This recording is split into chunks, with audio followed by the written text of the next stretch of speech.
यह वीडियो जरा गौर से सुनिएगा।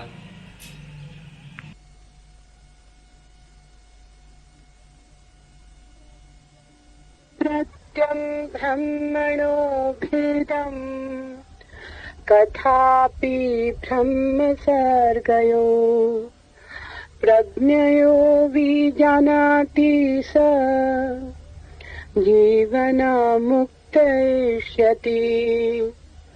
साधुभिः पूज्यमानेऽस्मिन् पीड्यमानेऽपि दुर्जनैः सम्भावो भवेद्यस्य स जीवन्मुक्तयिष्यते।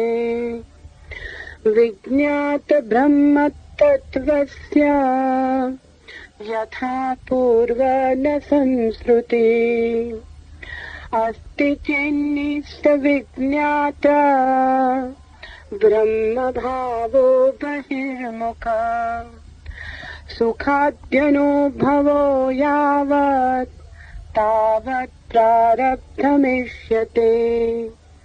फलोदयक्रियापूर्वो निष्क्रियो नहि कुत्रचित् अहं ब्रह्मेति विज्ञानात् कल्पकोटिशतार्जितम् सञ्चितं विलयं याति प्रबोधान स्वप्रकारमया।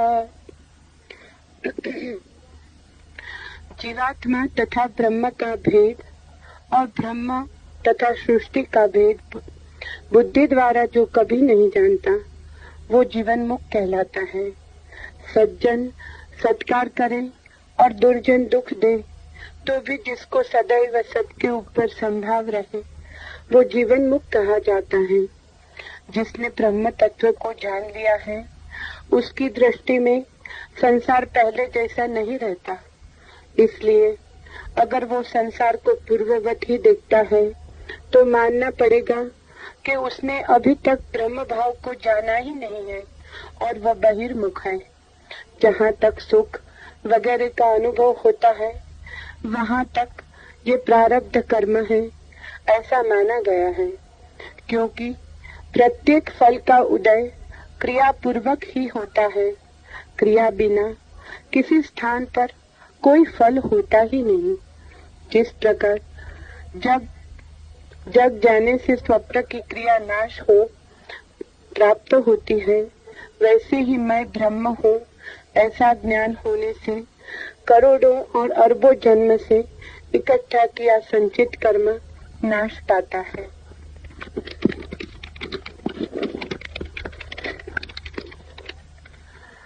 One who does not ever discriminate through intellect between the individual self and the supreme self on the one hand and between the supreme and the universe on the other is called a Jivan Mukta.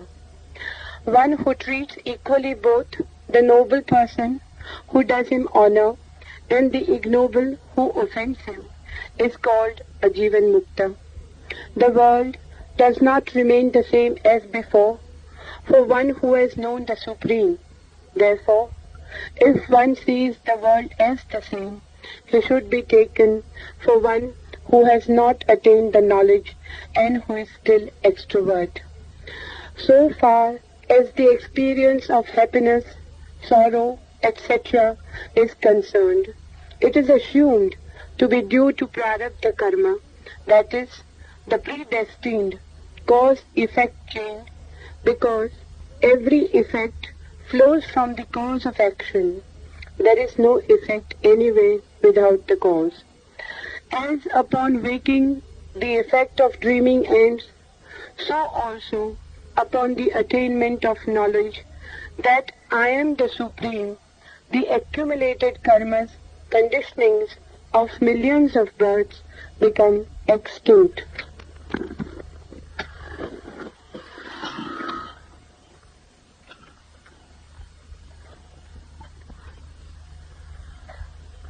जीवन मुक्त की आंतरिक दशा के लिए कुछ और निर्देश।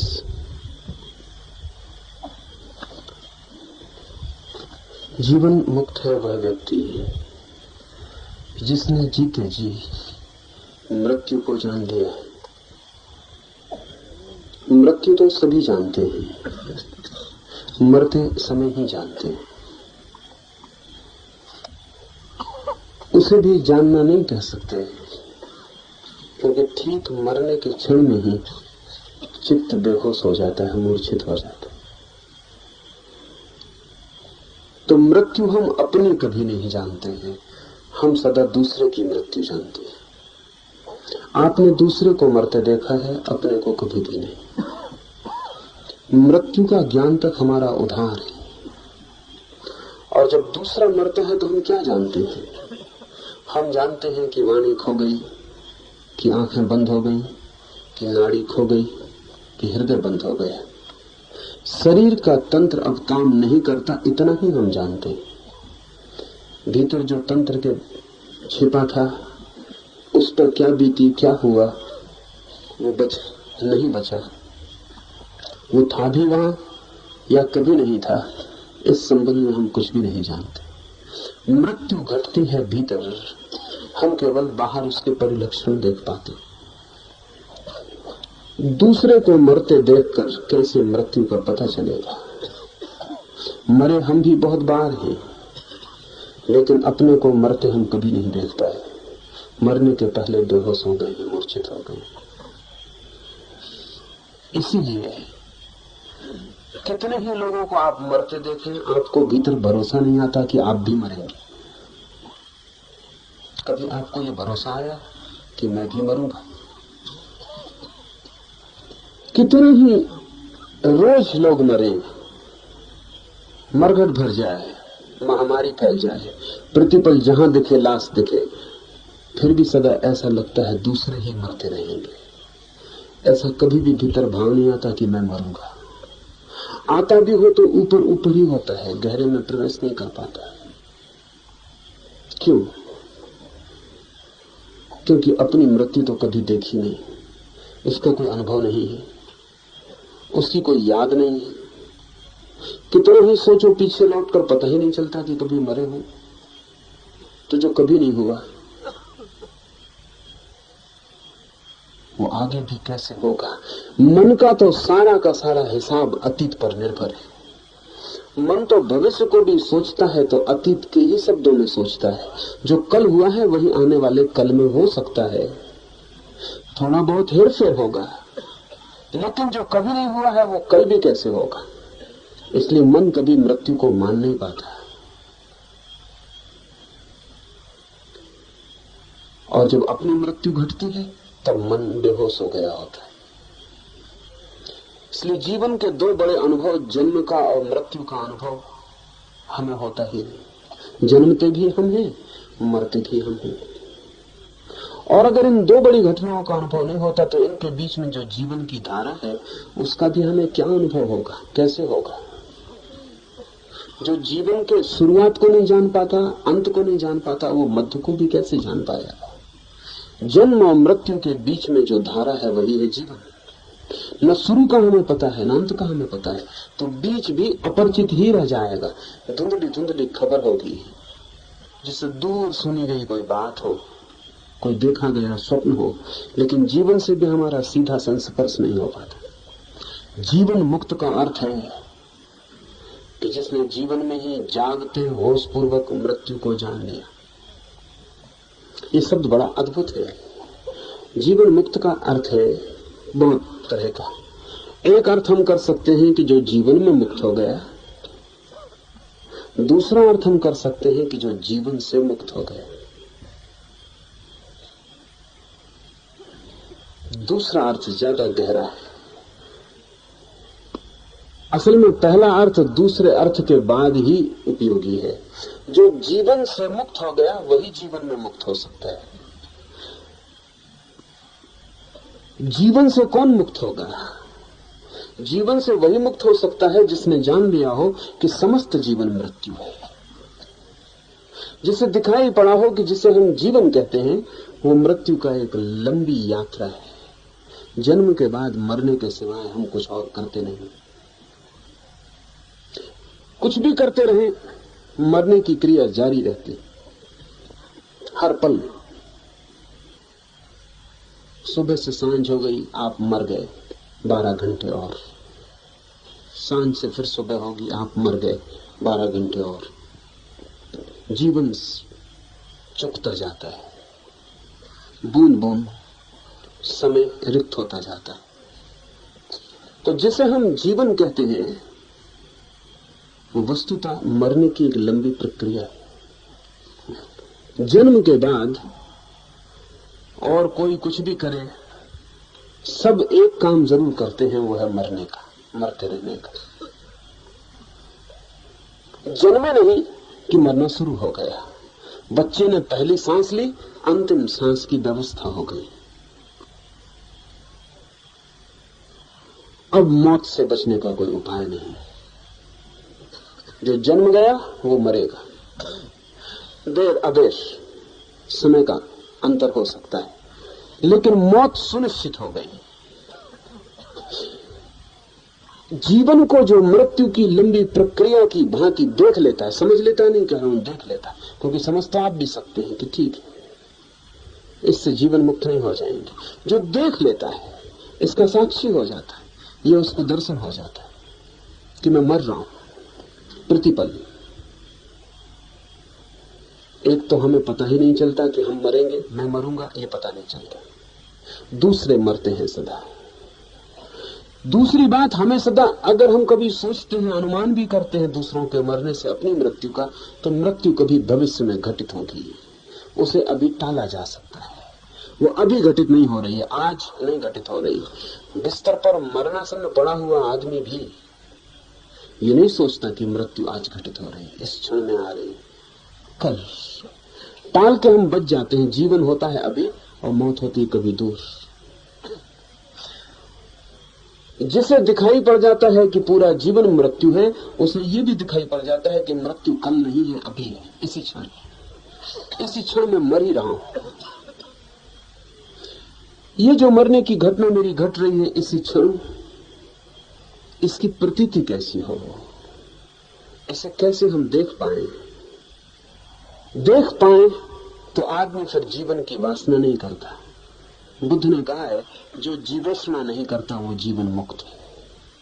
जो मांग नहीं करता कि मुझे जीवन और मिले, जो और जीना नहीं चाहता, जिसके जीने की अब कोई इच्छा नहीं रह गई है, कोई वासना नहीं रह गई है, मृत्यु आए तो सहजता से स्वीकार कर लेगा।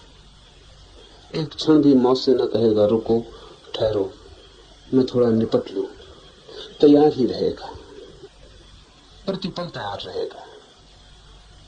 जीवेश में जिसकी समाप्त हो गई हो, वो जीवन से मुक्त हो सकता है। जो जीवन से मुक्त हो जाता है वो जीवन मुक्त हो जाता है, फिर वो जीवन में ही मुक्त हो जाता है। फिर यही और अभी वो हमारे साथ होता है, लेकिन हमारे जैसा नहीं होता। वो भी उठता है, बैठता है, खाता है, पीता है, चलता है, सोता है, लेकिन उसका सोना, उठना, बैठना, सबका गुण, सबकी क्वालिटी रूपांतरित हो जाती। हमारे जैसे काम करते हुए भी वो हमारे जैसे काम नहीं करता है। ये संसार जैसा हमें दिखाई पड़ता है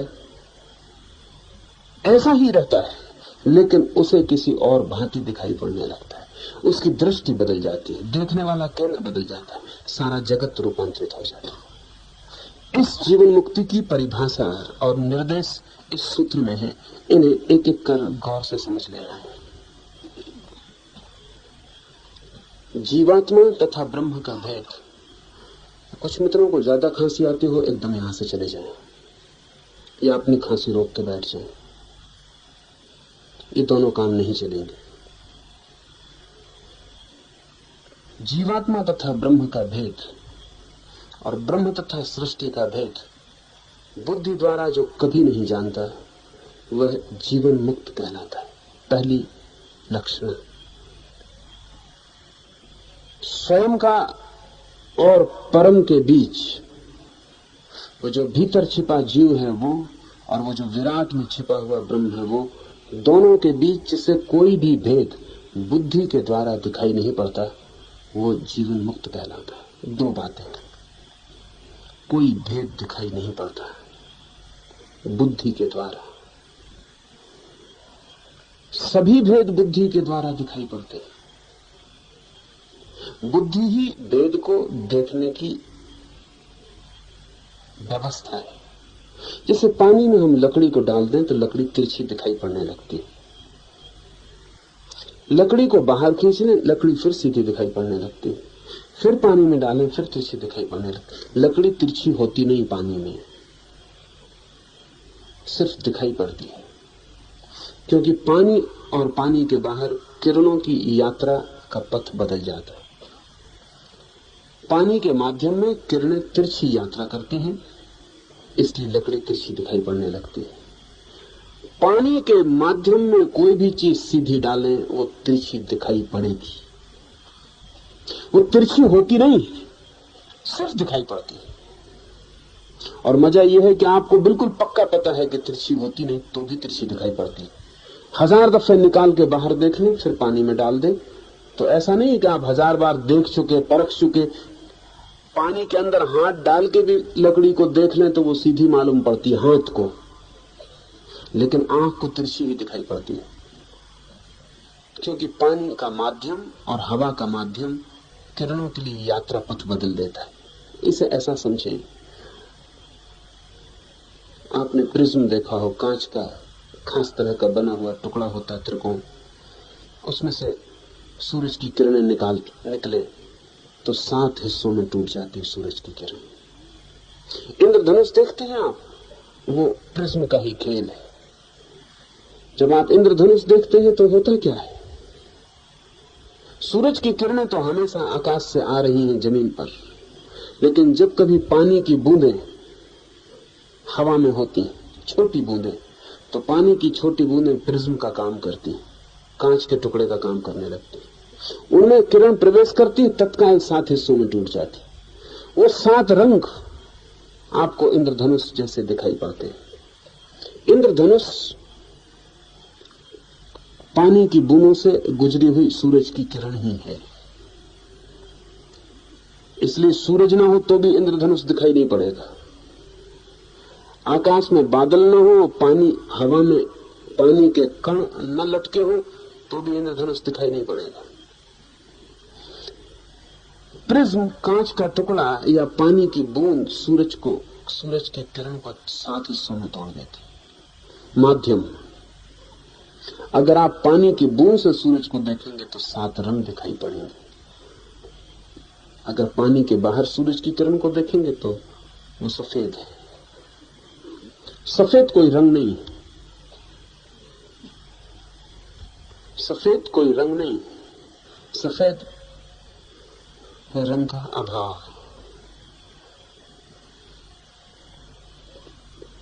बुद्धि भी ऐसा ही एक माध्यम है। जैसे पानी में लकड़ी तिरछी हो जाए और प्रिज्म में सूरज की 7 किरणें हो जाएं, एक के 7 टुकड़े हो जाएं, ऐसा ही बुद्धि विचार सूक्ष्म माध्यम है। इससे जिस चीज को भी हम देखते हैं वो 2 में टूट जाती है, भेद निर्मित हो जाता है। जहां भी बुद्धि को देखेंगे, बुद्धि से देखेंगे, वहां चीजें 2 हो जाएंगी, भेद निर्मित हो जाएगा। बुद्धि भेद निर्मात्री है। कोई भी चीज को बुद्धि से देखें, दृष्टांत के लिए, समझने के लिए। प्रकाश को बुद्धि से देखें तो तत्काल 2 हिस्से हो जाते हैं, अंधेरा और उजाला। वस्तुतः अस्तित्व में प्रकाश और अंधेरे में कोई भी फर्क नहीं है, वो एक ही चीज का क्रमिक विस्तार है। इसलिए तो अंधेरे में भी कुछ पक्षी देखते हैं। अंधेरा बिल्कुल अंधेरा होता तो उल्लू भी रात को देख नहीं सकता था। उल्लू देखता है रात में, इसीलिए देख पाता है कि अंधेरा भी प्रकाश है। सिर्फ आपकी आंख उसको पकड़ने में समर्थ नहीं, उल्लू की आंख पकड़ने में समर्थ है। सूक्ष्म प्रकाश है अंधेरा भी। आपके पास से बहुत बड़ा प्रकाश भी गुजरता है, वो आपको दिखाई नहीं पड़ता है, क्योंकि आपकी आंख की देखने की एक क्षमता है। उसके नीचे भी दिखाई नहीं पड़ता, उसके ऊपर भी नहीं दिखाई पड़ता, दोनों तरफ अंधेरा हो जाता है। कभी आपने ख्याल किया है कि अगर आपकी आंख एकदम महाप्रकाश के सामने आ जाए तो अंधेरा छा जाएगा, क्योंकि उतना प्रकाश आंख देख नहीं पाती है। तो अंधेरे दो तरह के, जितने दूर तक आपकी आंख की क्षमता है देखने की उधर प्रकाश, उसके उस पार भी अंधेरा, इस पार भी अंधेरा। आपकी आंख की क्षमता बड़ी हो जाए तो अंधेरा प्रकाश हो जाता है, आपकी आंख की क्षमता छोटी हो जाए तो प्रकाश अंधेरा हो जाता है। अंधे आदमी की क्षमता बिल्कुल नहीं है, इसलिए सभी अंधेरा है, कोई प्रकाश है ही नहीं उसके लिए। पर प्रकाश और अंधेरा अस्तित्व में एक है। बुद्धि के कारण दो दिखाई पड़ते हैं। बुद्धि हर चीज को दो में बांट देती है। बुद्धि के देखने का ढंग ऐसा है कि बिना बटे कोई चीज रह नहीं सकती। बुद्धि है विश्लेषण, बुद्धि है भेद, बुद्धि है विभाजन, डिवीजन। इसलिए हमें जन्म और मृत्यु दो दिखाई पड़ती है बुद्धि से देखने के कारण, अन्यथा दो नहीं। जन्म शुरुआत है, मृत्यु उसी का अंत है, दो छोर हैं एक ही चीज के। हमें सुख और दुख अलग दिखाई पड़ते हैं बुद्धि के कारण, वो दो नहीं। इसलिए तो दुख सुख बन जाते हैं, सुख दुख बन जाते हैं। आज जो सुख मालूम पड़ता है सुबह दुख हो सकता है, सुबह तो बहुत दूर है, अभी मालूम होता था सुख, अभी दुख हो सकता है। ये असंभव होना चाहिए। अगर सुख और दुख दो चीजें हैं अलग अलग, तो सुख कभी दुख नहीं होना चाहिए, दुख कभी सुख नहीं होना चाहिए। पर हर घड़ी ये बदलाहट चलती रहती। अभी प्रेम है, अभी घृणा हो जाती, अभी लगाव लगता था, अभी विकर्षण हो जाता है, अभी मित्रता लगती थी, अभी शत्रुता हो जाती। ये दो चीजें नहीं है, नहीं तो रूपांतरण असंभव होना चाहिए। जो अभी जिंदा था अभी मर गया, तो जन्म जीवन और मृत्यु ये अलग चीजें नहीं होनी चाहिए। नहीं तो जीवित आदमी मर जाए कैसे? जीवन मृत्यु में कैसे बदल जाएगा? हमारी भूल है कि हमने दो में बांट रखा है। हमारी भूल है कि हमने दो में बांट रखा है। हमारे देखने का ढंग ऐसा है कि चीजें दो में बढ़ जाती। इस देखने के ढंग को जो एक तरफ रख देता है, बुद्धि को जो हटा देता है अपनी आंख के सामने से, और बिना बुद्धि के जगत को देखता है, तो सारे भेद तिरोहित हो जाते हैं। अद्वैत का अनुभव उन्हीं लोगों का अनुभव है, वेदांत का सार अनुभव उन्हीं लोगों का अनुभव है जिन्होंने बुद्धि को एक तरफ रख के जगत को देखा। फिर जगत जगत नहीं ब्रह्म हो जाता है। और तब जो भीतर जीव मालूम पड़ता था और वहां ब्रह्म मालूम पड़ता था, वे भी एक चीज के दो छोर रह जाते।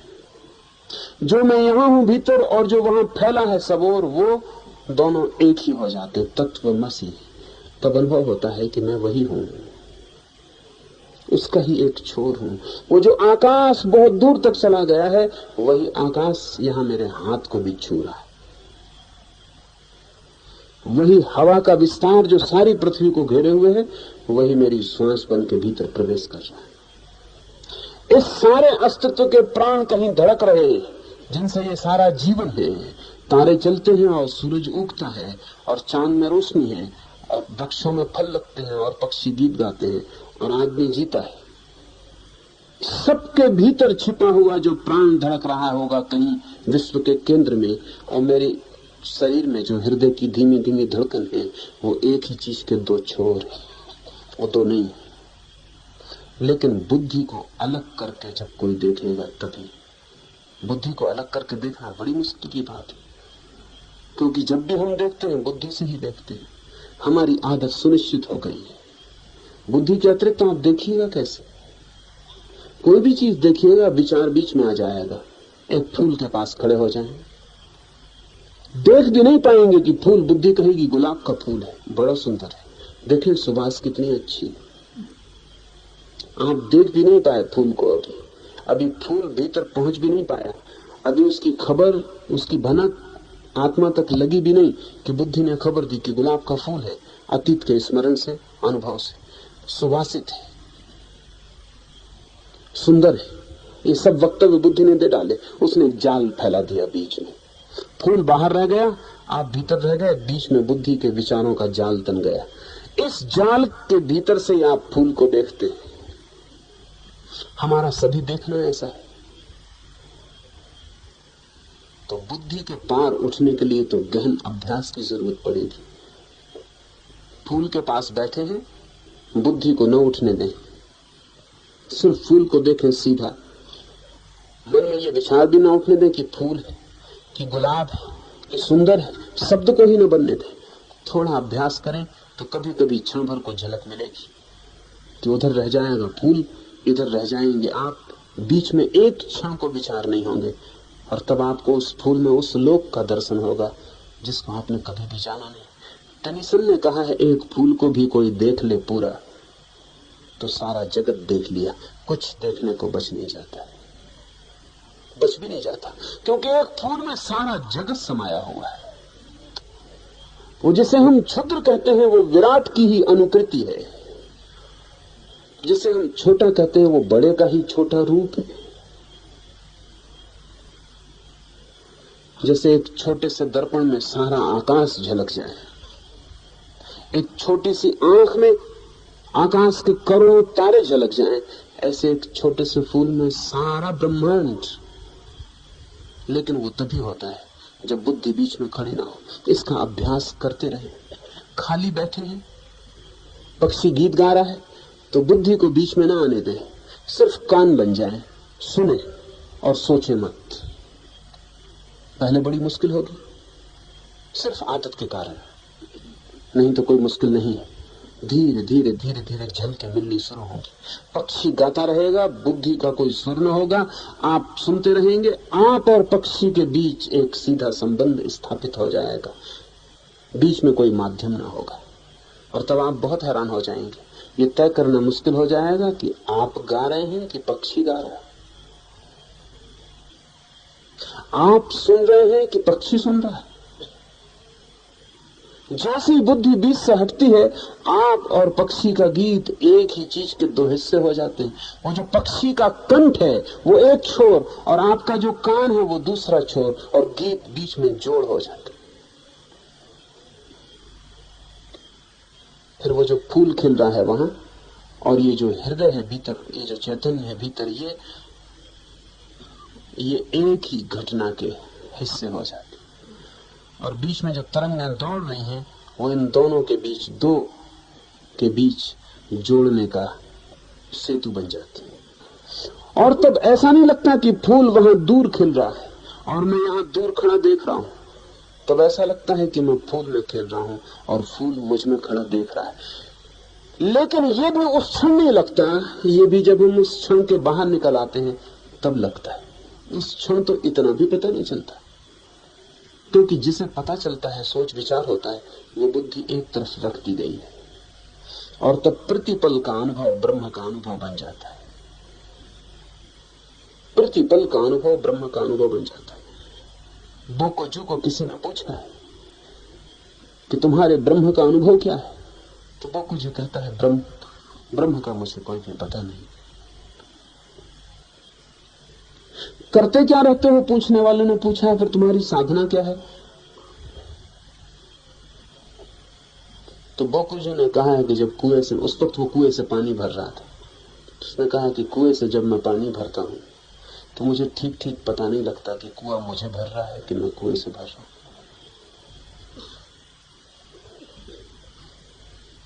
और जब मेरी बाल्टी आवाज करती कुएं में उतरती तो मुझे ऐसा नहीं लगता कि बाल्टी उतरी, कि मैं ही उतर गया। और जब पानी भर के ऊपर आने लगता है तब भरोसा मानो मुझे कुछ साफ नहीं रहता कि क्या क्या है, क्या हो रहा है। ये तुम पूछते हो इसलिए तुमसे सोच के कहता हूं, तुमने पूछा इसलिए मैंने सोचा और कहा, अन्यथा मैं खो गया हूं। ब्रह्म का मुझे कोई पता नहीं, मुझे अपना ही पता नहीं रहा है। जब अपना ही पता नहीं रहता तभी तो जिसका पता चलता है वही ब्रह्म है। अपना पता कब खोता है? जब आपके पास कोई बुद्धि प्रत्येक चीज के साथ विचार चिपकाने को नहीं रह जाती। बुद्धि का काम है विचार चिपकाना, हर चीज को लेबल लगाना, हर चीज को शब्द देना, नाम देना, रूप देना। बच्चा पैदा होता है, बच्चे की आंख खुलती है, बुद्धि नहीं होती बच्चे के पास उस समय। बुद्धि धीरे धीरे विकसित होगी, बनेगी, शिक्षित होगी, संस्कारित होगी। तो वैज्ञानिक कहते हैं कि बच्चा जब आंख खोलता है तब उसे कुछ भेद दिखाई नहीं पड़ता। लाल रंग उसे भी लाल ही दिखाई पड़ेगा, लेकिन वो यह अनुभव नहीं कर सकता कि ये लाल है, क्योंकि लाल शब्द तो अभी सीखना पड़ेगा। हरा रंग उसे भी हरा ही दिखाई पड़ेगा, क्योंकि आंखें तो रंग देखती हैं तो हरा दिखाई पड़ेगा, लेकिन बच्चा ये नहीं कह सकता कि ये हरा है। बच्चा ये भी नहीं कह सकता कि ये रंग है, और बच्चा ये भी नहीं कह सकता कि कहां लाल समाप्त होता है, कहां हरा शुरू होता है, क्योंकि लाल और हरे का उसे कोई भी बोध नहीं। बच्चे की दृष्टि में जगत एक इकट्ठी घटना की तरह दिखाई पड़ता है, जहां सब चीजें एक दूसरे में मिली हुई और किसी चीज को भी भिन्न नहीं किया जा सकता, अलग नहीं किया जा सकता। एक सागर अनुभव का, अविभाज्य। पर यह भी हमारा अनुमान है, बच्चे को क्या होता है कहना मुश्किल है। लेकिन संतों को, जो कि पुनः बच्चे हो गए हैं, जो कि फिर वैसे ही सरल हो गए हैं जब बुद्धि नहीं थी, जो अब फिर वैसे ही निर्दोष और अबोध हो गए हैं जब बुद्धि नहीं थी, ऐसा अनुभव होता है कि सब चीजें एक हो जाती हैं। एक चीज दूसरे से जुड़ जाती है, दूसरी तीसरे से जुड़ जाती है। चीजें दिखाई पड़नी बंद हो जाती हैं, भीतर का जोड़ ही दिखाई पड़ने लगता है। हमारी स्थिति ऐसी है कि हमें माला के मन के दिखाई पड़ते हैं, भीतर जोड़ा हुआ धागा दिखाई नहीं पड़ता। बुद्धि मन के देखती है, और जब बुद्धि हट जाती है तो वो जो चैतन्य है बुद्धि से मुक्त, वो भीतर अनसंयुक्त धागे को देखता है, उस एकता को देख लेता है जो सब में घिरी है, सब में जुड़ी है, जो सबके भीतर छिपी है और जो आधार है। बुद्धि जहां भी काम करती है वहां विभाजन करती है। विज्ञान बुद्धि की व्यवस्था है, इसलिए विज्ञान तोड़ता है, एनालिसिस, विश्लेषण करता है, और परमाणु पर पहुंच गया तोड़ते तोड़ते आखिरी जगह। उसे जहां भी दिखाई पड़ता है टुकड़े, खंड, एकता बिल्कुल दिखाई नहीं पड़ती। बुद्धि को छोड़ता है धर्म तो उल्टी प्रक्रिया शुरू होती, चीजें जुड़ती जाती और एक होती जाती है। विज्ञान पहुंच गया परमाणु पर और धर्म पहुंचता है परमात्मा पर। परमाणु है छोटे से छोटा हिस्सा जो हम तोड़ सके हैं, और तोड़ लेंगे तो दूसरा, और तोड़ लेंगे तो तीसरा, तोड़ती जाएगी बुद्धि। और परमात्मा है बड़े से बड़ा हिस्सा जो हम बिना बुद्धि के जोड़ सके। बुद्धि से तोड़ा है तो परमाणु हाथ आया है। परमाणु विज्ञान की शक्ति है, और बुद्धि के बिना देखा है तो परमात्मा अनुभव में आया है। परमात्मा धर्म की शक्ति है। इसलिए ध्यान रहे, जो धर्म तोड़ता हो वो धर्म नहीं है। कहीं भी तोड़ता हो, किसी भी तल पर, अगर हिंदू मुसलमान से अलग हो जाता हो तो समझना कि ये दो तरह की राजनीतियां हैं, धर्म नहीं है। अगर जैन हिंदू से अलग मालूम पड़ता हो तो समझना कि ये दो तरह की समाज व्यवस्थाएं, धर्म नहीं। और समझ लेना कि इनके पीछे बुद्धि ही काम कर रही जो तोड़ने का व्यवस्था रखती। इनके पीछे वो बुद्धि के अतिक्रमण कर गई चेतना का अनुभव नहीं, जहां सब चीजें जुड़ जाती हैं और एक हो जाती हैं। जीवात्मा तथा ब्रह्म का भेद और ब्रह्म तथा सृष्टि का भेद बुद्धि द्वारा जो कभी नहीं जानता वह जीवन मुक्त कहलाता है। सज्जन सत्कार करे और दुर्जन दुख दे तो भी जिसको सदैव सबके ऊपर संभाव रहे वह जीवन मुक्त कहलाता है। संभाव, पहली बात अद्वैत, दूसरी बात समत्व, समता, संभाव। ये थोड़ा शब्द कठिन है, इसका जो हम व्यवहार करते हैं उसके कारण। एक आदमी आपको गाली दे जाए और एक आदमी आपके चरण स्पर्श कर जाए, तो संभाव का क्या अर्थ होगा? क्या आप अपने को संभाल के संभाव रखें कि नहीं, गाली दे गया उस पर क्रोध नहीं करना, सम्मान कर गया उस पर प्रसन्न नहीं होना, ऐसी चेष्टा करें? अगर चेष्टा करें तो संभाव नहीं। फिर आयोजित संयम है, फिर व्यवस्था दी गई है, अनुशासन है, अपने को संभाल लिया है। लेकिन संभाव का यह अर्थ है कि कोई गाली दे कि कोई सम्मान करे, भीतर दोनों से कोई भी प्रतिक्रिया पैदा ना हो, कोई भी प्रतिक्रिया पैदा ना हो, भीतर कुछ हो ही ना। गाली भी बाहर घूमे, सम्मान भी बाहर घूमे, भीतर कुछ प्रवेश ही ना हो। ये कब होगा? ये तभी होता है जब भीतर साक्षी हो। जब कोई गाली देता है तो हमें प्रतिक्रिया क्यों होती? क्योंकि गाली देते ही तत्काल हमें लगता है मुझे दी गई गाली, बस कष्ट शुरू हो जाता है। सम्मान कोई करता है तो सुख मिलता है, क्योंकि लगता है मुझे दिया गया सम्मान, सुख शुरू हो जाता है। इसका मतलब हुआ मेरे साथ जो भी किया जाता है उसके साथ मैं अपना तादाद में जोड़ लेता हूं, उससे सुख दुख पैदा होता है और वैषम्य पैदा होता है, संतुलन खो जाता है। नैतिक व्यक्ति भी समता की चेष्टा करता है, लेकिन नैतिक व्यक्ति की समता आरोपित होती है, कल्टीवेटेड होती है। वो भी अपने को समझाता है कि ठीक है, किसी ने गाली दी तो क्या हर्ष, और किसी ने सम्मान किया तो ठीक है, उसकी मर्जी, मैं दोनों में संभाव रखूंगा। ये संभाव ऊपर ऊपर रहेगा, ये बहुत गहरे जाने वाला नहीं है, क्योंकि इस व्यक्ति को अभी तक साक्षी का कोई भी पता नहीं है। इसका संभाव चरित्रगत होगा। तो कभी मौके बेमौके, जब ये जरा होश में ना होगा, इसको छेड़ा जा सकता है, और कभी मौके बेमौके चरित्र में संधि मिल जाए तो इसके भीतर का वैषम्य प्रकट हो सकता है। चरित्रगत समता का मूल्य नहीं है उपनिषद की नजर में। उपनिषद की नजर में मूल्य है आत्मगत समता का। आत्मगत समता का अर्थ हुआ कि चाहे कुछ भी बाहर होता रहे, मैं साक्षी से ज्यादा नहीं।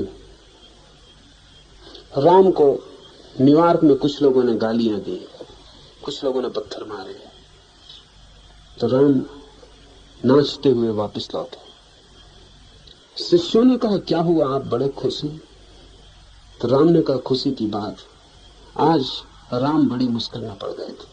कुछ लोग गाली देने लगे, कुछ पत्थर मारने लगे, मजाक उड़ाने लगे। राम को फंसा देखकर बड़ा मजा आया कि बुरे फंसे, देखो फंसे। जो साथ थे उन्होंने पूछा आप किसके बाबत बात कर रहे हैं? कौन? राम। तो राम ने कहा ये राम, छाती पे हाथ रखा, कहा ये राम, ये बड़े फंस गए थे। और हम खड़े देखते रहे। हमने उनको भी देखा जो गाली दे रहे थे, और इन सज्जन को भी देखा जो फंस गए थे और गाली खा रहे थे। हम खड़े देखते रहे। ये तीसरा बिंदु आपको मिल जाए तो समता। अगर दो ही हैं आपके बिंदु तो समता नहीं हो सकती। कोई गाली दे रहा है और आप गाली खा रहे हैं तो आप चेष्टा कर सकते हैं भाव अच्छा बनाने का। सज्जन का लक्षण वो है, करनी चाहिए। चेष्टा कर सकते हैं कि नहीं कोई हर्जा नहीं, गाली दे दी, हमारा क्या बिगड़ा, ये समझाना है। आपको लग रहा है कि कुछ बिगड़ तो गया, इसलिए समझा रहे हैं कि क्या बिगड़ा, और उसने अपनी जबान खराब की, हमारा क्या गया, लेकिन कुछ गया। ये कंसोलेशन है, ये सांत्वना है। सज्जन सांत्वना में जीता है। वो सोचता है कि ठीक है गाली दी, अपना अपना कर्म, अपना अपना फल पाएगा वो आदमी, हम क्यों कुछ कहें। गाली दी है, दुख पाएगा, नरक जाएगा, पाप किया है। वो सांत्वना कर रहा है अपने मन में। वो जो खुद नहीं कर पा रहा है नरक उसके लिए पैदा, वो सोच रहा है भगवान करेगा। अपना काम वो भगवान से ले रहा, बाकी अपने को समझा रहा है। वो कह रहा है कि जो बुरा बोएगा वो बुरा काटेगा, जो अच्छा बोएगा वो अच्छा काटेगा। हम अच्छा ही बोएंगे ताकि अच्छा काटे, ये बुरा बोरा है, अपने आप कांटे।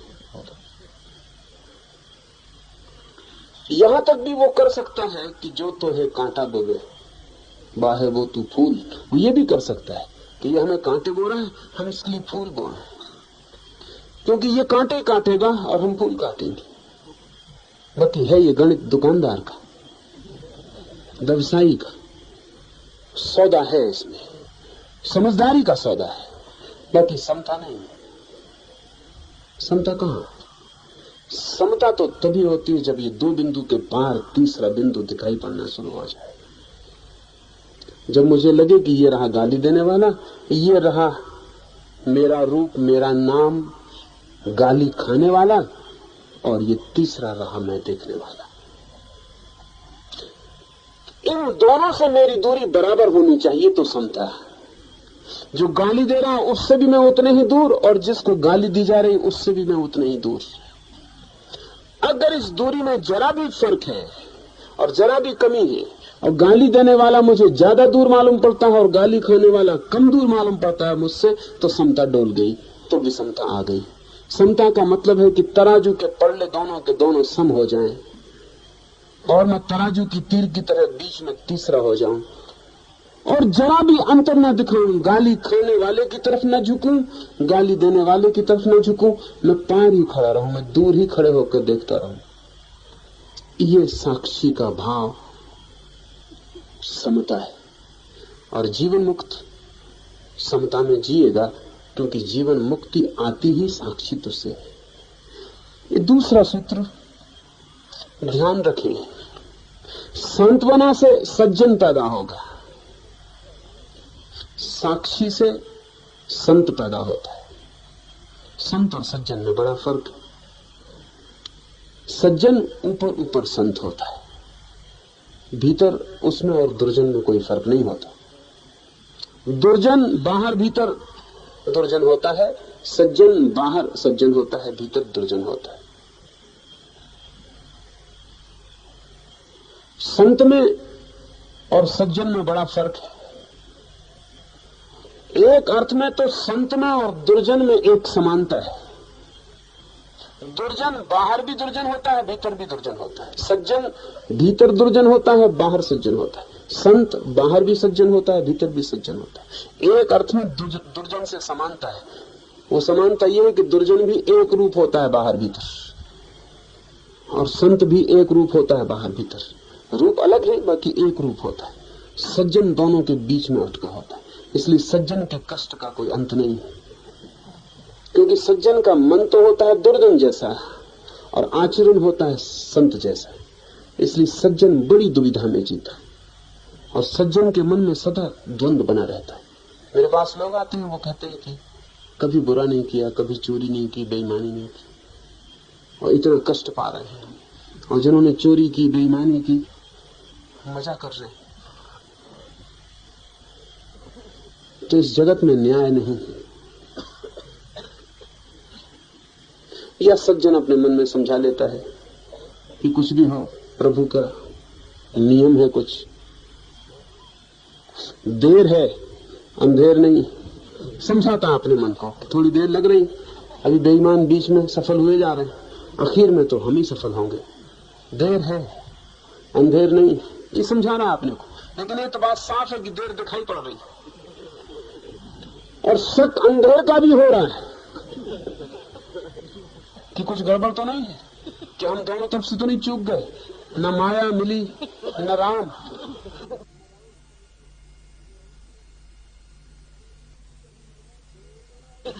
कहीं ऐसा ना हो कि अभी माया खो रहे हैं और आखिर में पता चले कि राम थे ही नहीं, तो वो जो जीत गया माया में, वो आखिर में भी जीता हुआ मालूम पड़े। सज्जन को सदा पीड़ा बनी रहती, और जिसको पीड़ा बनी रहे अपनी सज्जनता से, उसका अर्थ साफ हुआ कि उसका भाव तो दुर्जन का है। भीतर से चाहता तो वो भी वही है जो दुर्जन कर रहा है, और दुर्जन पा रहा है, लेकिन सज्जनता का आचरण उसने बना रखा है। उसके दोहरे लोभ है, उसकी गाड़ी के बैल दो तरफ जुते हैं और दोनों तरफ गाड़ी खींची जा रही है। उसका लोभ यह भी है कि धन भी मिल जाए, यश भी मिल जाए, अहंकार की भी तृप्ति हो। दुर्जन की जो लोभ है वो उसके लोभ है। उसका लोभ ये भी है कि परमात्मा भी मिल जाए, आत्मा भी मिल जाए, मोक्ष भी मिल जाए, शांति और आनंद भी मिल जाए। जो सज्जन, जो संत की अभिप्सा है, वो भी उसका लोभ है, उसके दोहरे लोभ है। उन दोनों लोगों के बीच वो परेशान है, और इसलिए अक्सर सज्जन बड़ी ही अशांति में उपलब्ध होगा। अगर सज्जन शांत हो तो संत हो जाता है, और सज्जन अगर अशांत बना रहे तो आज नहीं कल दुर्जन हो जाता है, ज्यादा देर टिक नहीं सकता। वो मध्य की कड़ी या तो नीचे गिरे या ऊपर जाए, बीच में कोई उपाय नहीं ठहरने का। जीवन मुक्त है संत। वो इसलिए नहीं दूसरे के साथ बुराई कर रहा है कि बुराई करने से खुद का बुरा होगा, कभी नहीं। वो बुराई कर नहीं सकता है क्योंकि वो तीसरे बिंदु पर खड़ा है जिसके साथ कभी कोई बुराई की नहीं गई। सिकंदर एक सन्यासी को ले जाना चाहता था भारत से। ददामी उस सन्यासी का नाम था।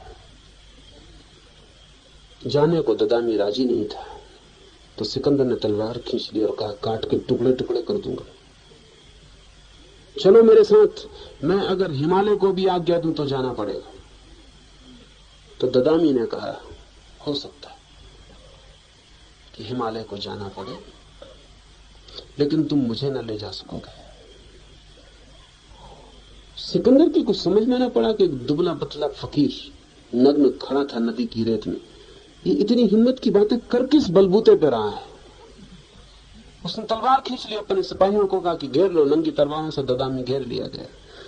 ददामी खिलखिला के हंसा और उसने कहा, लेकिन तुम मुझे नहीं घेर रहे, तुम उसे घेर रहे हो जो मैं नहीं हूं, और तुम्हारी कोई सामर्थ्य नहीं कि तुम मुझे घेर लो, क्योंकि मेरा घेरा उस विराट घेरे के साथ एक हो गया है। सिकंदर ने कहा कि मैं दर्शन की, तत्व ज्ञान की बातें नहीं जानता हूं, मैं सिर्फ तलवार जानता हूं, गर्दन अभी कट के गिर जाएगी। तो ददामी ने कहा, बड़ा आनंद आएगा, तुम भी देखोगे कि गर्दन कट के गिर गई, और मैं भी देखूंगा कि गर्दन कट के गिर गई। हम दोनों ही देखेंगे। ये तीसरा बिंदु है कि मैं भी देखूंगा कि गर्दन कट के गिर गई। अगर आप अपनी गर्दन को कट के गिरता हुआ देख सकें तो उसका मतलब सिर्फ एक हुआ कि इस शरीर से आपका तादाद न रहा, इसके आप साक्षी हो गए। आप दूर खड़े हो गए, बाहर खड़े हो गए अपने से ही। इस बिंदु पर ही संतत्व का जन्म है, और ये बिंदु ही जीवन मुक्ति है। जिसने ब्रह्म तत्व को जान लिया, उसकी दृष्टि में संसार पहले जैसा नहीं रहता। इसलिए अगर वो संसार को पूर्ववत ही देखता हो तो मानना पड़े कि उसे अभी भी ब्रह्म भाव को जाना नहीं, और वो बहिर्मुख है। संसार तो यही रहेगा। आपके बदलने से संसार नहीं बदलेगा, लेकिन आपके बदलने से आपका संसार बदल जाएगा। जैसा मैंने पहले कहा, हम सबके अपने अपने संसार हैं। मैं अज्ञानी हूं तो भी ये आबू के पर्वत ऐसे ही है। मैं ज्ञानी हो जाऊं तो भी आबू के पर्वत ऐसे ही होंगे। आकाश ऐसा ही होगा, चांद ऐसा ही होगा, जमीन ऐसी ही होगी। ये संसार तो ऐसा ही होगा। लेकिन जब मैं अज्ञानी हूं तो मैं इस संसार को जिस ढंग से देखता हूं, जिस ढंग से चुनता हूं, जो मुझे दिखाई पड़ता है, हो सकता है ये पहाड़ मेरा है। जब मैं अज्ञानी, पहाड़ पहाड़ है, मेरा है। ज्ञान के क्षण में, जीवन मुक्ति के अनुभव में, पहाड़ पहाड़ रहेगा, मेरा नहीं रह जाएगा। वो जो मेरा इस पर आरोपित था वो तिरोहित हो जाएगा, और मेरे के हटते ही पहाड़ का सौंदर्य पूरा प्रकट होगा। वो जो मेरा ममत्व था, जो मेरा राग था, वही मेरा दुख था, वही मेरी पीड़ा थी, वही मेरी बुद्धि थी जो बीच में खड़ी हो जाती थी। जब भी इस पहाड़ को देखता था लगता था मेरा पहाड़ है, वो मेरा बीच में आता था और मैं पर्दे से देखता था। अब पहाड़ पहाड़ है, मैं हूं। जापान में ज़ैन फकीरों ने 10 चित्र निर्मित किए। वो चित्र सदियों से चले आते हैं और ध्यान करने के काम में आते हैं। वो चित्र समझने जैसे हैं, इस सूत्र को समझने में उपयोगी होंगे। पहले चित्र में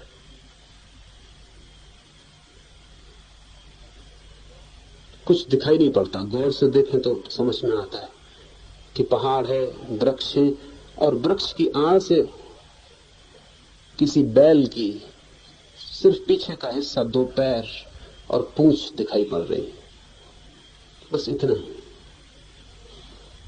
दूसरे चित्र में इतना है और साथ में बैल को खोजने वाला आके खड़ा हो गया है और वो चारों तरफ देख रहा है कि बैल कहां है। अभी उसे दिखाई नहीं पड़ रहा, धुंधला है, सांझ का, वृक्ष है, लताएं हैं, उनमें बैल छिपा खड़ा है।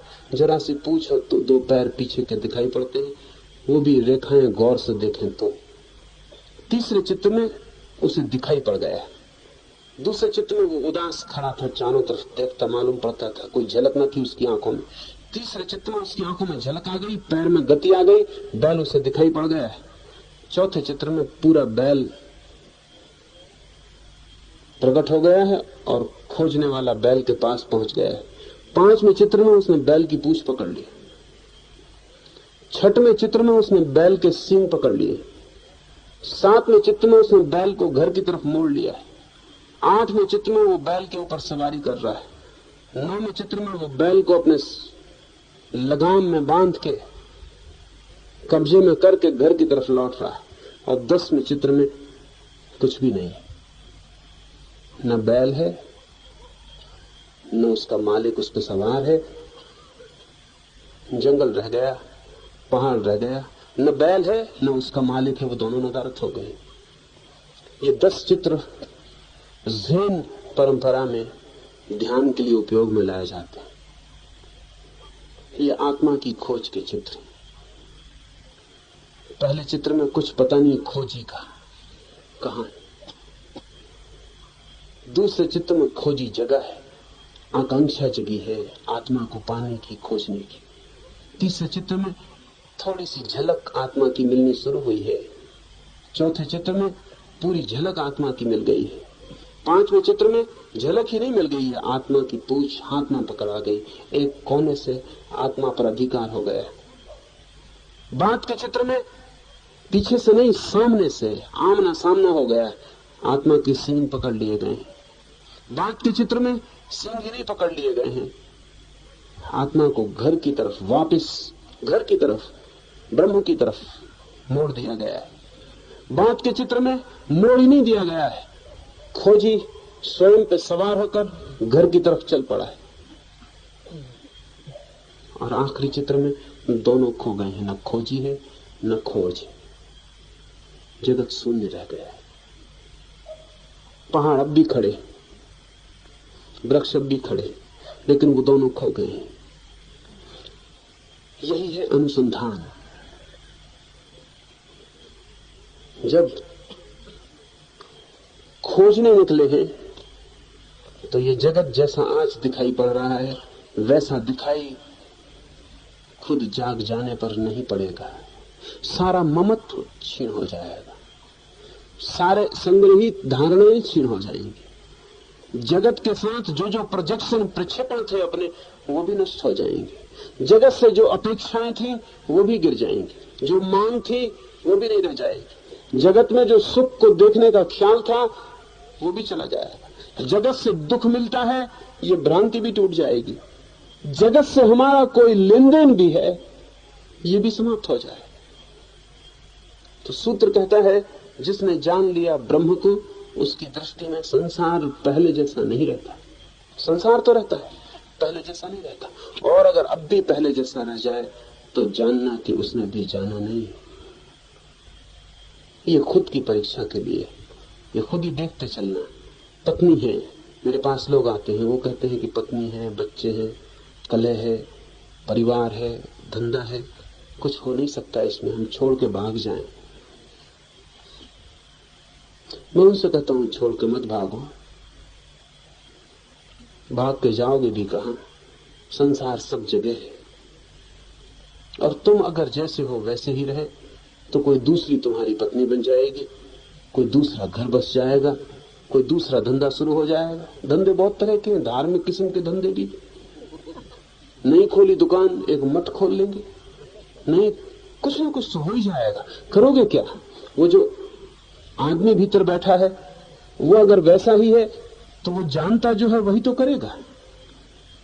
भागो मत, वहीं रह के डूबते चले जाओ, खोजते चले जाओ। खोज उस दिन पूरी समझ लेना जिस दिन बाजार में बैठे रहो, बाजार भी रहे और तुम्हारे लिए बाजार न रह जाए। पत्नी पास बैठी हो, पत्नी के मन में पत्नी ही रहेगी, रही आए तुम्हारे लिए, पहले तो पत्नी न रह जाए। वो जो मेरे होने का भाव है वो विसर्जित हो जाए, स्त्री रह जाएगी। पर स्त्री भी तभी तक दिखाई पड़ेगी जब तक काम वासना है। फिर ध्यान और गहरा हो, काम वासना भी छीन हो जाए तो फिर वो स्त्री भी न रह जाएगी, फिर वो देह भी न रह जाएगी। और जैसे जैसे तुम्हारे भीतर कुछ टूटता जाएगा वैसे वैसे बाहर तुम्हारा जो प्रक्षेपण था उस स्त्री के ऊपर तुम्हारे जो भाव थे पत्नी के, स्त्री के, वो भी विलीन होते चले जाएंगे। एक दिन ऐसा आएगा कि तुम जहां बैठे हो वही शून्य हो जाओ। चारों तरफ संसार वही होगा लेकिन तुम वही नहीं रहोगे, इसलिए तुम्हारी दृष्टि बदल जाएगी। इसे खोजते रहना है निरंतर कि मुझे कहीं वैसा ही तो नहीं है, सब वैसा ही तो नहीं चल रहा है। नाम बदल जाते हैं, वस्तुएं बदल जाती हैं, लेकिन ढंग भीतर का अगर वही चल रहा है और सब वैसा ही दिखाई पड़ रहा है तो फिर समझना कि जीवन मुक्ति बहुत दूर है, सत्य की झलक बहुत दूर है। सत्य की झलक का अर्थ ही है कि तुम्हारे और तुम्हारे संसार के बीच में संबंध बदल जाए, संसार तो वही रहेगा। संबंध भी तभी बदलेगा जब मैं बदल जाऊं। जहां तक सुख का अनुभव होता है या दुख का, वहां तक प्रारब्ध कर्म है, ऐसा माना गया। और क्योंकि प्रत्येक फल का उदय क्रिया पूर्वक होता है, क्रिया बिना किसी स्थान पर कोई फल नहीं। पर जिस प्रकार जग जाने से स्वप्न की क्रिया नाश को प्राप्त होती है, वैसे ही मैं ब्रह्म हूं ऐसा ज्ञान होने से करोड़ों और अरबों जन्म से इकट्ठा किया हुआ संचित कर्म नाश पाता है। सुख और दुख होते हैं कर्मों के कारण। तो जो जीवन मुक्त हो गया है, ऐसा मत सोचना कि उसे दुख या सुख होने बंद हो जाएंगे। रमन को मरते समय कैंसर हो गया, बड़ी पीड़ा थी। कैंसर की पीड़ा स्वाभाविक थी, नासूर था गहरा और बचने का कोई उपाय न था। बहुत डॉक्टर आते, रमन को देखते तो बड़े हैरान होते, क्योंकि सारा शरीर पीड़ा से जर्जर हो रहा था, पर आंखों में कहीं कोई पीड़ा की झलक न थी। आंखों में तो वही शांत झील थी जो सदा से थी। आंखों से तो साक्षी ही जागता था, वही देखता था, वही झांकता था। डॉक्टर कहते कि आपको बहुत पीड़ा हो रही होगी, तो रमन कहते पीड़ा तो बहुत हो रही है लेकिन मुझे नहीं हो रही। पीड़ा तो बहुत हो रही है लेकिन मुझे नहीं हो रही। मुझे सिर्फ पता चल रहा है कि पीड़ा हो रही है, शरीर पर बड़ी पीड़ा हो रही है, मुझे सिर्फ पता चल रहा है, मैं देख रहा हूं, मुझे नहीं हो रही।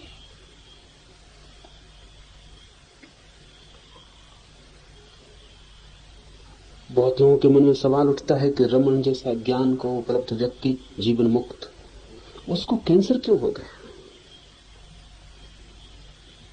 इस सूत्र में उसका उत्तर है, जीवन मुक्त को भी सुख दुख आते रहेंगे, क्योंकि सुख दुखों का संबंध उसके पिछले कर्मों से,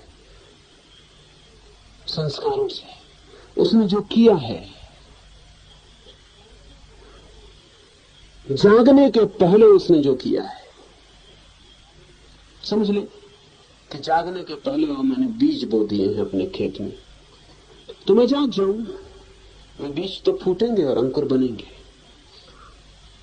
सोया रहता तो भी अंकुर बनते, फूलते, फल लगते, अब भी अंकुर बनेंगे, फूलेंगे, फल लगेंगे, एक ही फर्क पड़ेगा। सोया रहता तो सोचता मेरी फसल है और छाती से संभाल के रखता।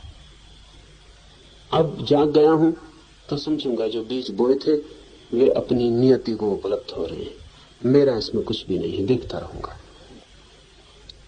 अगर सोया रहता तो इस फसल को काटता और बीजों को संभाल के रखता ताकि अगले वर्ष फिर बो सकूं। जाग गया हूं इसलिए देखता रहूंगा, बीज फूटेंगे, अंकुरित होंगे, फल लगेंगे। अब मैं उन्हें इकट्ठा नहीं करूंगा, वे फल लगेंगे और वहीं से गिर जाएंगे और नष्ट हो जाएंगे, मेरा उनसे संबंध टूट जाए। मेरा संबंध उनसे बोने का था, अब मैं उन्हें दोबारा नहीं बोऊंगा, मुझसे उनका आगे कोई संबंध नहीं बनेगा। तो जीवन मुक्त को भी सुख दुख आते रहेंगे, पर जीवन मुक्त जानेगा कि ये पिछले कर्मों की श्रृंखला का हिस्सा है,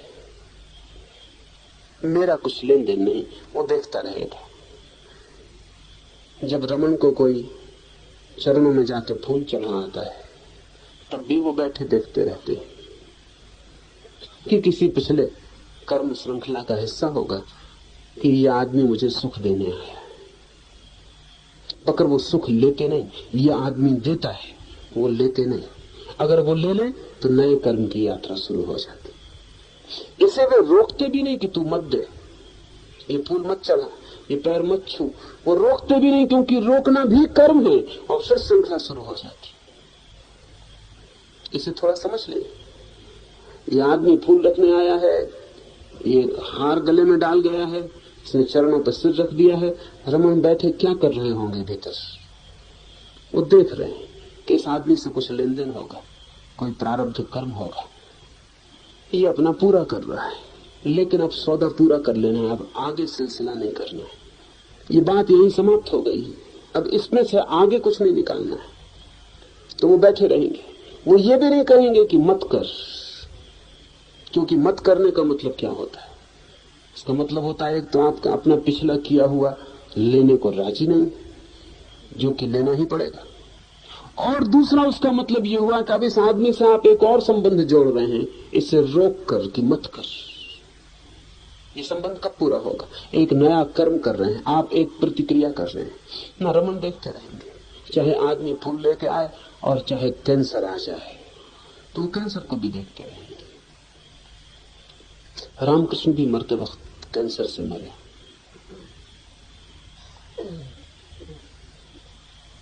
गले का कैंसर था, पानी भी भीतर जाना मुश्किल हो गया, भोजन भी जाना मुश्किल हो गया। तो विवेकानंद ने एक दिन रामकृष्ण को कहा कि आप कह क्यों नहीं देते काली को, माँ को, एक क्षण की बात है, आप कह दें और गला ठीक हो जाएगा। तो रामकृष्ण हंसते, कुछ बोलते नहीं। एक दिन बहुत आग्रह किया तो रामकृष्ण ने कहा तू समझता नहीं, जो अपना किया है उसका निपटारा कर लेना जरूरी है, नहीं तो उसके निपटारे के लिए फिर आना पड़ेगा। तो जो हो रहा है उसे हो जा देना उचित है, उसमें कोई भी बाधा डालनी उचित नहीं। तो विवेकानंद ने कहा कि न इतना कहें, इतना ही कह दें कम से कम कि गला इस योग तो रहे जीते जी कि पानी जा सके, भोजन जा सके, हमें बड़ा असह कष्ट होता है। तो रामकृष्ण ने कहा आज मैं कहूंगा। और सुबह जब वो उठे तो बहुत हंसने लगे और उन्होंने कहा बड़ी मजाक रही। मैंने माँ को कहा तो माँ ने कहा कि इसी गले से कोई ठेका है, दूसरों के गले से भोजन करने में तुझे क्या तकलीफ? तो रामकृष्ण ने कहा कि तेरी बात में आके मुझे तक बुद्धू बनना पड़ा है, नाहक तू मेरे पीछे पड़ा था, अभी बात सच है, जाहिर है, इसी गले का क्या ठेका है? तो आज से जब तू भोजन करे समझना कि मैं तेरे गले से भोजन कर रहा हूं। फिर रामकृष्ण बहुत हंसते थे। उस दिन भर डॉक्टर आए और उन्होंने कहा आप हंस रहे हैं और शरीर की अवस्था ऐसी है कि इससे ज्यादा पीड़ा की स्थिति नहीं हो सकती। रामकृष्ण ने कहा हंस रहा हूं इससे कि मेरी बुद्धि को क्या हो गया कि मुझे खुद ख्याल ना आया कि सभी गले अपने, सभी गलों से अब मैं भोजन करूंगा। अब इस एक गले की क्या जिद करनी है?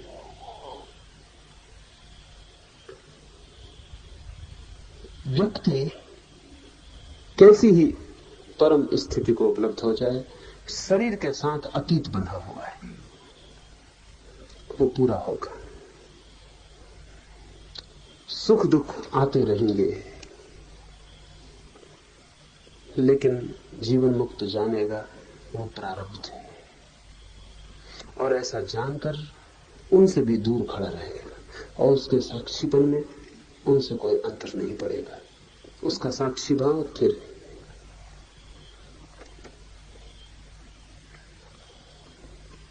और जिस प्रकार जग जाने से स्वप्न की क्रिया नाश को प्राप्त होती है, वैसे ही मैं ब्रह्म हूं ऐसा ज्ञान होने से करोड़ों और अरबों जन्मों से इकट्ठा किया हुआ संचित कर्म नाश पाता है। इस संबंध में हमने पीछे बात की। जिससे स्वप्न से जाग के स्वप्न खो जाता है, ऐसा ही जाग कर जो भी मैंने किया वो मैंने कभी किया ही नहीं था, खो जाता है। लेकिन मेरे ये जान लेने पर भी मेरे शरीर को कोई ज्ञान नहीं होता है। मेरा शरीर तो अपने यंत्रवत प्रक्रिया में घूमता है और अपनी नियति को पूरा करता है। जैसे हाथ से तीर छूट गया हो, वो वापस नहीं लौटाया जा सकता, और ओंठ से शब्द निकल गया हो, उसे बुलाया नहीं जा सकता, लौटाया नहीं जा सकता। ऐसे ही शरीर तो एक यंत्र व्यवस्था है, उसमें जो हो गया वो जब तक पूरा ना हो जाए, तीर जब तक अपने लक्ष्य पर न पहुंच जाए, और शब्द जब तक आकाश के अंतिम छोर को न छू ले, तब तक विनाश को उपलब्ध नहीं होता। तो शरीर तो झेलेगा ही। और एक बात इस संदर्भ में कह देनी उचित है, ख्याल में आ गया होगा आपको भी कि बात थोड़ी अजीब सी है कि रामकृष्ण को भी कैंसर, रमन को भी कैंसर, इतनी बुरी बीमारियां। बुद्ध की मृत्यु हुई जहरीले भोजन से, विषाक्त हो जाने से रक्त के। महावीर की मृत्यु हुई भयंकर पेचिश हो जाने से, 6 महीने तक पेट की असह्य पीड़ा से, जिसका कोई इलाज ना हो सका।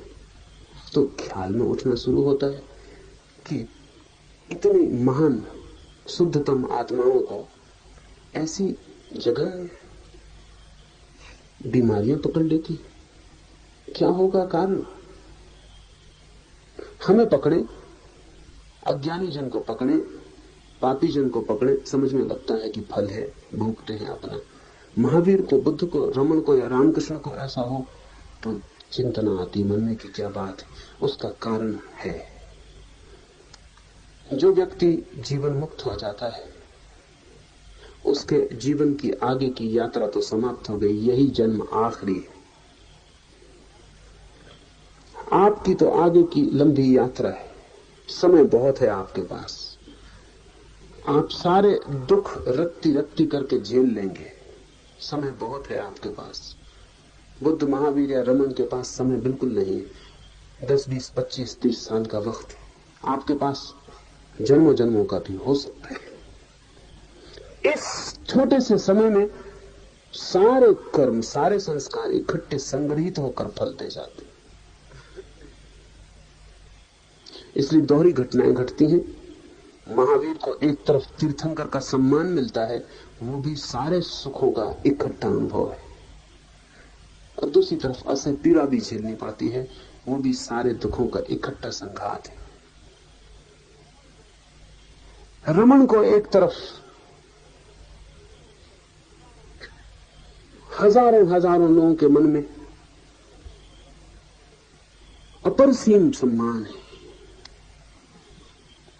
वो सारा सुख इकट्ठा हो गया, और फिर कैंसर जैसी बीमारी है, सारा दुख इकट्ठा हो गया। समय थोड़ा है, सब संग्रहित और जल्दी और शीघ्रता में पूरा होता है। इसलिए ऐसे व्यक्ति परम सुख और परम दुख दोनों को एक साथ भोग लेते हैं। समय कम होने से सभी चीजें संग्रहित और एकाग्र हो जाती, लेकिन भोगनी पड़ती है। भोगने के सिवाय कोई उपाय नहीं। जिसके पास ज्यादा समय हो वो ये बीमारी को ले सकता है कि ले सकता है, तो उपाय क्या? नहीं, कोई उपाय नहीं। और लिया भी नहीं जा सकता, क्योंकि बीमारी लेने का तो मतलब यह होगा कि मेरे किए हुए का फल किसी दूसरे को मिल सकता है, तो सारी अव्यवस्था हो जाएगी। और अगर मेरे किए का फल दूसरे को मिल सकता है तो इस जगत में फिर कोई नियम, कोई रित नहीं रह जाएगा। तब तो मेरी स्वतंत्रता भी किसी को मिल सकती है और मेरी जीवन मुक्ति भी किसी को मिल सकती है। मेरा दुख, मेरा सुख, मेरा ज्ञान, मेरा अनुभव, मेरा आनंद, फिर तो कोई भी चीज ट्रांसफरेबल हो जाती, हस्तांतरित हो जाती। नहीं, इस जगत में कोई भी चीज हस्तांतरित नहीं होती, होने का कोई उपाय नहीं है, कोई उपाय नहीं। और उचित है कि उपाय नहीं। हाँ, मन में ऐसा भाव पैदा होता है, वो भी उचित है और शुभ है। रमन को कोई प्रेम करने वाला चाह सकता है कि कैंसर आपका मैं ले लूं, ये चाहे सुखद है और इस चाहे से इस व्यक्ति को पुण्य का फल मिलेगा। ये कर्म हो गया इसकी तरफ से, समझ लें इसको। रमन मर रहे हैं और कैंसर है, कोई कह सकता है कि कैंसर मुझे मिल जाए पूरे भाव से, तो भी मिल नहीं जाएगा, लेकिन इसने ये भाव किया है इतने से अपने ऊपर लेने का, ये कर्म हो गया, ये पुण्य हो गया और इसका सुख इसे मिलेगा। ये बड़ी अजीब बात है। मांगा था दुख, लेकिन दुख मांगने वाला एक अद्भुत पुण्य कर्म कर रहा है, इसे इसका सुख मिलेगा। लेकिन रमन से इसकी तरफ कुछ भी नहीं आ सकता। ये जो कर रहा है भाव, ये इसका ही कर्म बन रहा है, ये कर्म से लाभ देगा।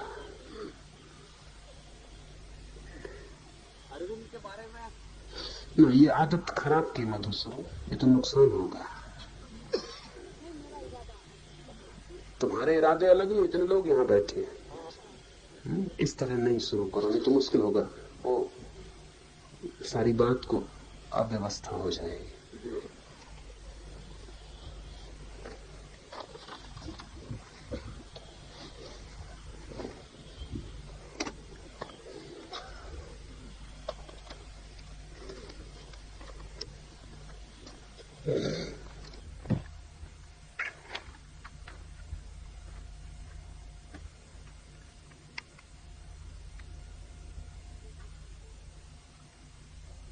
One who does not ever discriminate through intellect between the individual self and the Supreme, and between the Supreme and the universe, is called a Jivan Mukta. Some more qualities of a Jivan Mukta. Something more about the state of mind of a Jivan Mukta, of the state of consciousness. The first, there is no division. He sees the whole world as an organic unity. There is no division. Things are not divided. The whole universe is one. He sees the unity. The diversity is there, but the diversity is just on the surface. A Jivan Mukta sees the unity behind. Every diversity is just a hidden unity. Why? Why we divide? And why a Jivan Mukta never divides? The intellect, the medium of intellect. If you look through the intellect, everything is divided immediately. Intellect is the instrument to divide, to analyze. For example, you see light, you see darkness, you see birth, you see death. Birth and death in existence are one. Birth is death. Two poles of one process. If you are born, you are on the journey to die. The whole life is nothing but a gradual process of dying. But the mind divides. Mind says birth is good, death is bad. Mind says life is good, death is bad. But death is part of life. Life is part of death. They cannot be divided. Have you ever seen anything alive which is not also dying simultaneously? A flower has come up, has opened its petals. This opening of the petals, can you see, is a process of death. The flower is alive, young, but it is dying already. The evening will come and the petals will wither away. And the withering of petals is really nothing but the conclusion. In the morning the process begins. The petals opened. The very opening in the morning will become withering in the evening. The petals will wither away. So where you divide, where is the line? You can say that the flower was alive, and when the flower started to die. Is there any distinction? Can we mark a boundary that up to this point the flower was alive in the process of more and more life, and from this point the flower started to die? No, there is no possibility of division. Birth and death is a continuous process. One pole is birth, another pole is death. But mind, intellect, thinking divides. Mind says birth is good. Celebrate it. Death is bad. Weep over it.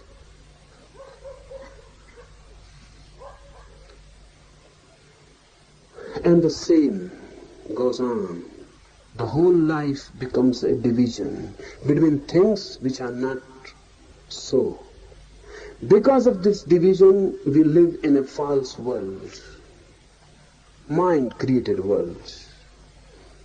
You say this is love and this is hate and this is religion and that is irreligion and this is sin and that is virtue. All the divisions on all layers, on all planes are through mind. Put aside the mind and look at life, and then everything is one. Then life and death are one. Then darkness and light are one. Then love and hate are one. A Jivan Mukta never divides, because a Jivan Mukta looks at life without the mind coming in, interfering. Can you look without the mind even for a single moment? Try it. It is one of the most arduous things, but if possible, the most beautiful. Look at a flower and don't allow the mind to come in between you and the flower. But the mind comes immediately. You have not even seen really, and the mind says, this is a rose. Beautiful. Red. And the desire to possess it, to pluck it, arises. A mind starts functioning. The flower is there and the cloud of mind comes in, and you look through the mind. Don't allow. Look at the flower. Don't let your mind say, this is a flower, this is a rose. Just look. Stop the mind and just look. Don't allow the mind. Don't move. And don't allow the mind any movement. Just look. Become a stare. Let your whole consciousness flow from your eyes. And don't allow the mind to create any cloud between you and the flower. Then what happens? If you go on trying, this is a meditation. A meditation based on non-verbalization. Don't verbalize. Let the flower be there. Observe it, be a witness to it, but don't verbalize the experience. Don't translate it into language. The rose is there, red, alive. Feel it. See it. Remain with it. But don't allow the mind to come in and say something, this is beautiful, or something else.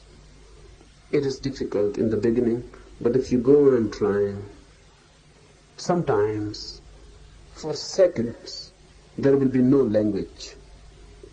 The flower will be there in all its beauty, in all its aliveness, youngness, but with no name, with no linguistic concept attached to it.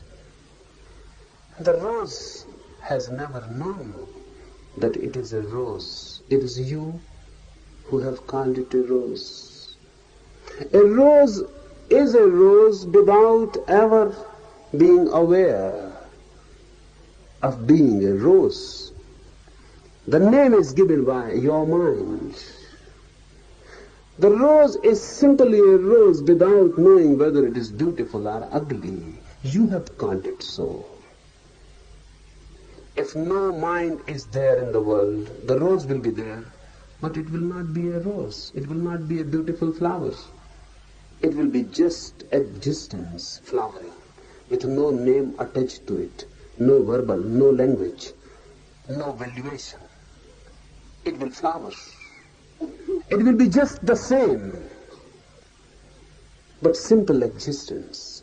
If you don't verbalize, you will come to be acquainted with the flower as it is, without human interpretation.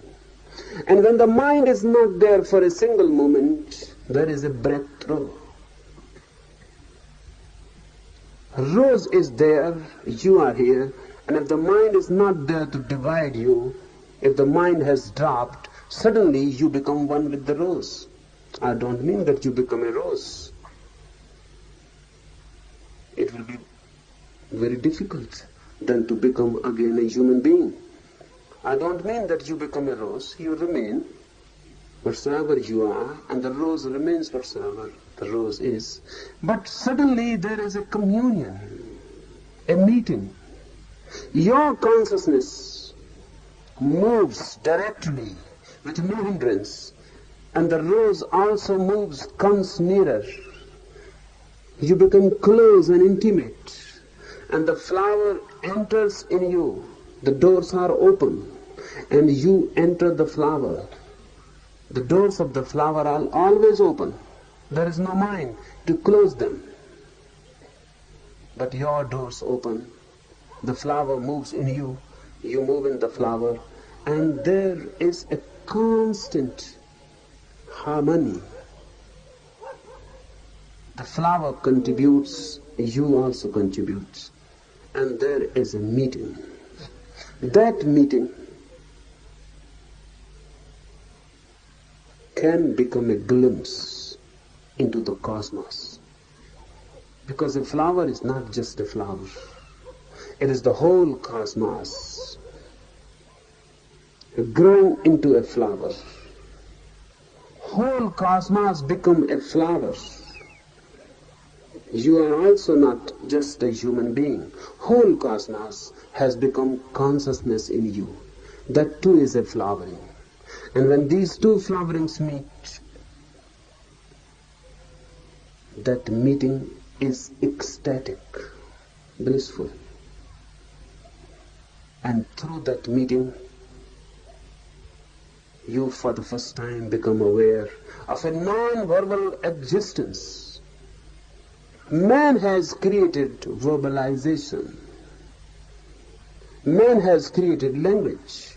Man has created mental concepts. They all drop, and the whole existence becomes a deep silence and no music. Jivan Mukta lives in this no music. Jivan Mukta lives in this silence. Jivan Mukta lives without mind.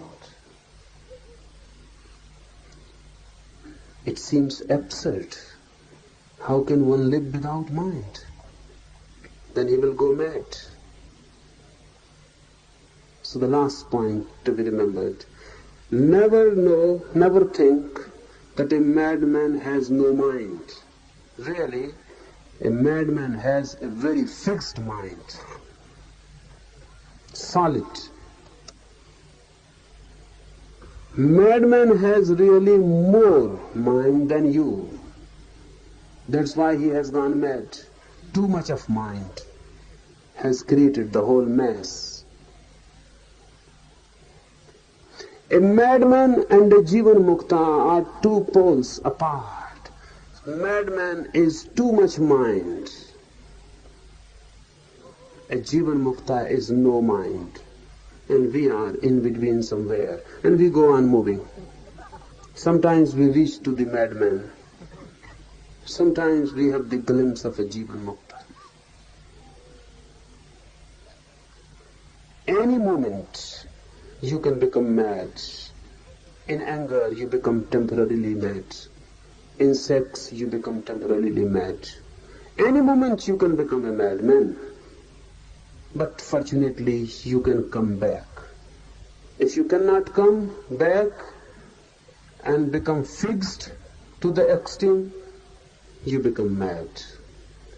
So madman is not without a mind. Rather he is with too much. Ours with many minds, multi-minds. He is a crowd of minds. And the Jivan Mukta is just the opposite pole. No mind. That doesn't mean that he cannot think. Really, on the contrary, only a Jivan Mukta can think. You cannot think. What is the difference? Thoughts go on in you. Thinking is an obsession with you. You are not the master. Thoughts go on and on. You cannot stop them. You cannot say, don't come. You cannot say, no, I want to relax. No more thoughts. Whatsoever you say, they are not going to listen to you. Rather, if you disturb them, they become more mad. If you say, don't come, they come more. Try with a single thought. Try to forget it, and you cannot forget it. Try to stop it, and it will haunt you. It will go on and on. And it will defeat you. You are not the master. You cannot think. Just this mad crowd of thoughts. And you think that you think. You cannot think. Only a Jivan Mukta can think. Because thoughts are not his masters.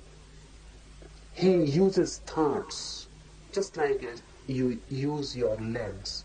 When you want to walk, you use. When you don't want to walk, the legs are relaxed, non-moving. But think of a man who says to his legs, please, now stop, and they go on moving. They say, we cannot stop. Who are you to stop us?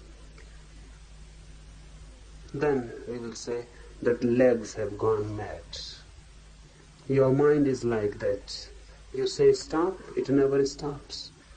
You say think over this, and it goes on to think of something else. Try and you will know your mind is not your slave. So it is better to say that your mind thinks you, not you thinking your mind.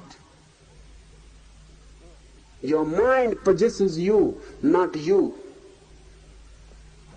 who are in possession of the mind. A Jivan Mukta uses his mind just like as you use your legs. When he wants, he thinks. And whatsoever he wants, he thinks. If he never wants to think, he remains quiet, silent. There is no mind inside. When this mind is not there constantly, you come in contact with Brahma. And then you know, Tattvamasi, you are that. Without the mind, no division, then the self inside becomes the Supreme. Then there is no division. The self and Supreme are one wave of existence.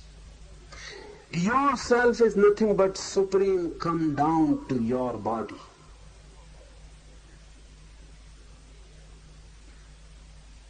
Resting in you, your body has been taken as an abode. Your body is just a host, and the Supreme has become a guest in you. अगर यह video आपको अच्छी लग रही हो तो video को like और चैनल को सब्सक्राइब करें।